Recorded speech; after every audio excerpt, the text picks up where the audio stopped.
Hello friends, आज हमारे बीच में भव्य जैन जी बैठे हैं जिन्होंने मई 2024 में अपना ग्रुप वन क्लियर किया है।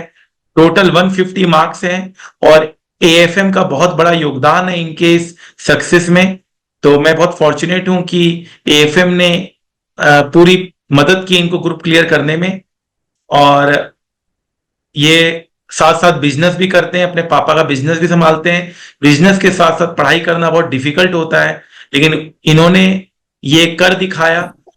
जो लोग भव्य जैन को देख रहे हैं, सुन रहे हैं, वो ये मोटिवेशन के साथ चलें कि अगर आप किसी चीज में एंगेज भी हैं, अगर आपकी सही मेहनत हो, तो आप बड़े से बड़े मुकाम को हासिल कर सकते हैं। भव्य जैन, कैसा लग रहा है ये मुकाम हासिल करके? फाइनल का एक ग्रुप क्लियर होना अपने आप में बहुत बड़ा ये एक मुकाम है। आपको कैसा लग रहा है और किस तरह से आप दूसरे को बोलेंगे, मोटिवेट करना चाहेंगे स्टूडेंट्स को, ताकि वो भी जहां पे स्ट्रक हो गए हैं वो भी अपनी मेहनत करके अपनी सफलता को प्राप्त कर सके? और एएफएम का क्या रोल रहा आपके पूरे सक्सेस में? सर फर्स्ट ऑफ ऑल कि काफी ज्यादा ही अच्छा लग रहा है क्योंकि I had my share of failures before. कुछ हार्ड लक था, कुछ मेरी गलतियां होंगी। तो जब ये पास हुआ तो काफी ज्यादा वो बर्स्ट आउट हो गया एक पल के लिए। I like literally hug my father and cried for like 4-5 minutes में रोता ही रहा खुशी के मारे। फिर मैं वीडियो मेरे वीडियो है को जो मुझे। गलती मेन मेरी रियलाइज। नो सर, उसका वीडियो वीडियो नहीं है। मेमोरी हो गई। ठीक है। बट बट आई थिंक जो मेरी एक गलती रही कि मैंने क्लासेस तो डेडिकेशन से पूरी लगाई कि चलो टाइम टू टाइम बैठना लगाने, वो उसमें कोई कमी नहीं थी। कमी थी क्लास के बाद आके रिवीजन ना करने में। जो मुझे लगता है कि ऑफिस वर्क को ज्यादा प्रेफरेंस देके शाम को टायर्ड हो गए, तो अगर आधा घंटा या पौना घंटा बैठ के मैं दिन का रिवाइज करता ना, तो वो बहुत हेल्पफुल रहता मेरे को। तो बाद में वो इकट्ठा इतना हो गया कि रिवीजन में मुझे बहुत दिक्कत है, वरना ना जाती थी।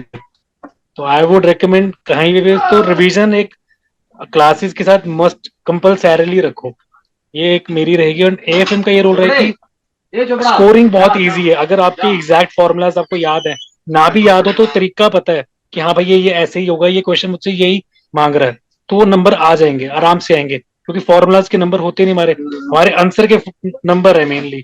और अगर आपको तरीका समझ आता है, वो चीज समझ आती है, तो नंबर आ ही जाएंगे। अब ये तो है नहीं आपको फॉर्मेट चाहिए, वो टेक्निकल लैंग्वेज पूरी की पूरी वैसी चाहिए। अब यहाँ पे समेशन वगैरह पता नहीं, बुक्स में तो बहुत ही टिपिकल फॉर्मूलाज होते हैं। बट अगर आपको मेथोडोलॉजी आती है तो आपके नंबर आ जाएंगे। तो वो एक बहुत पॉजिटिव एस्पेक्ट है सब्जेक्ट का कि आराम से स्कोर हो जाता है अगर आपको पता है कि आप क्या लिखने वाले हो, आप क्या चाहता है क्या क्वेश्चन। कुछ कुछ जगह होगी जहाँ पे एग्जैक्टली आपको वही फॉर्मूला चाहिए। Some areas would be there, but majority of the subject will be easy going. वो आराम से हो सकता है। अगर आप जैसे कहते हैं ना, ये तो मैथ्स है, ये तो मैथ्स है, तो most of the part is maths only. So if you understand maths, you will be able to do it very nicely and easily.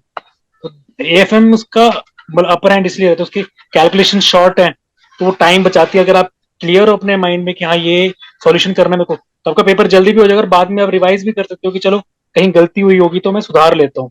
तो वो टाइम सेविंग भी है। एफआर में एंड ऑडिट में you hardly would find like 5 से 10 minute, but AFM एक subject है जहाँ पे आपको टाइम मिल जाएगा एंड में कि चलो हाँ चेक कर लेता हूँ एक बारी।